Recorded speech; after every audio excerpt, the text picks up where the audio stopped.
I'm Dr. Lisa Fitzpatrick. And I'm Dr. David Malebranche. In one of our other conversations, you mentioned the need to transform the healthcare system so that it's more responsive to people living with HIV. And I think that is a great segue for us to talk about racism and medical distrust in HIV. We see this a lot. In fact, I spoke to a young man who's HIV positive just last week, and he is from an upper middle income family. He's a professional, and he related his experience going to the emergency room. He felt he felt very judged. People weren't listening to him. He felt disrespected. And I think examples like that, there are probably thousands, if not millions, of those examples that can be related by people with HIV that show us how we really need to start focusing on changing the hearts and minds of healthcare providers, but also healthcare system leaders. You have any experiences or any thoughts about that? Yeah, I could give you a whole laundry list, both myself of, being a provider and experience other staff members and other providers being frankly or implicitly racist, and creating that dynamic, particularly in HIV prevention and care. But actually, strangely enough, I just had a conversation with a friend of my nephew the other day who had gone into a facility that provides comprehensive HIV and primary care. And this young gentleman is living with HIV, but also has a history of reactive airway disease or asthma, and went in and was diagnosed with a pneumonia, but also had kind of a residual cough that was happening a week or two after the pneumonia. And, my nephew referred him to me and was like, hey, can you talk to them about this, and what's going on? And, as a physician, that when someone has a pneumonia or someone has a viral bronchitis, a lot of times after the virus or after the bacteria is treated, the inflammation remains. And so your airways keep staying constricted. And that can present, particularly in folks with asthma who have very hyperreactive airways anyway, as a cough. And so he was persisting to cough and he felt like he wasn't getting anything out. And so I asked him, I said, well, are you using an inhaler? He said, yeah, I'm using it about 3 or 4 times a day. It's not helping. And then according to the guidelines that I know, the next step would possibly be a short burst of oral prednisone or oral steroids to decrease that inflammation that is part of the asthma process.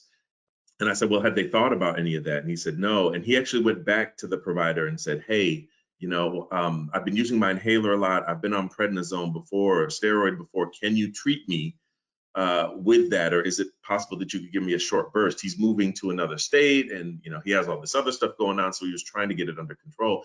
And they just basically told him no, they would not provide him with that, and he could go to another provider if that's what he heard. And so it was one of those things where you realize that people aren't even going by the guidelines. And I had to go back. I went back to the asthma guidelines and acute asthma, exacerbation guidelines to just double check for myself. So I'm thinking, well, maybe I'm out of touch. Maybe I missed out on something. And sure enough, it's right there in black and white that, once you treat a pneumonia, once you have an asthma exacerbation, and then you're using the inhalers in multiple times and you're still having symptoms, the next step would be to try a short burst of maybe 5 days of steroids. And so it's disheartening that, we still live in a system where people will literally go against the guidelines. And who knows, why, they decided to go against the guidelines or kind of brush him off. Was it because he's Black? Is it because he's a gay man? Is it because of both? Or is it because they're just burnt out and they don't care, or they're just trying to get somebody in? But that's like an example of how this happens. And a small decision like that could lead to something worse, because obviously if this person has pneumonia and is living with HIV, they fortunately got a COVID test, which was negative. But if they're living with HIV and with asthma, you may want to be a little bit more aggressive or follow the guidelines, simply put, to do that. But it seems like a lot of providers don't feel inclined to do that based on their own personal prejudices and biases. But the literature is rife with examples of how the care provided for Black people and white people and other folks is biased. So I'm not surprised to hear that, but it's disheartening Because people ask me all the time about why underserved communities, Black and brown people distrust the healthcare system.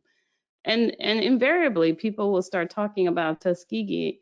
And my response is, you don't have to go all the way back to Tuskegee to understand the mistrust of the health system. Yep. So the example you just gave is probably a current day example of that. You know, the example of the gentleman who was disrespected in the emergency room. These are instances that are happening right now in our healthcare system that make people distrustful. So we have a responsibility to address this. One of my frustrations about bias in healthcare is that when you talk to healthcare providers about this, they generally say, well, I treat all my patients the same. And no one wants to admit they're biased. But it's just we're all human. We all have it. We have to acknowledge it, recognize it, and act upon it. And I think we need to be held accountable for that. Yeah, and I think when people say, like, they'll use a catchphrase like, I don't see color. And I'm like, well, I want you to see color. I want you to see variety. I want you to see differences in races, ethnicities, and other kinds of demographic variables, but just don't mistreat me because of that difference, because of that difference in color. And I think, you're so right about the Tuskegee point. I think it's very hip and cliche nowadays for people to go, oh, well, Black people don't trust the COVID-19 vaccine, or Black people don't trust, medical systems because of Tuskegee. And I was like, these younger generations and even older generations, a lot of people don't know about Tuskegee. So, and also Tuskegee is an HBCU. So stop putting the name on it like it was Tuskegee itself. And that's the only thing that's associated with Tuskegee. This was the United States medical service that actually did this. So they just did it in Tuskegee, Alabama, but the name always kind of sticks with that. And I do think it's so important to recognize that this is not about distrust in the medical system, is not about the history, it's about the present. And I mean, obviously, it's about both to a certain extent, but a lot of it is being perpetuated and reinvigorated by these things that are happening right now.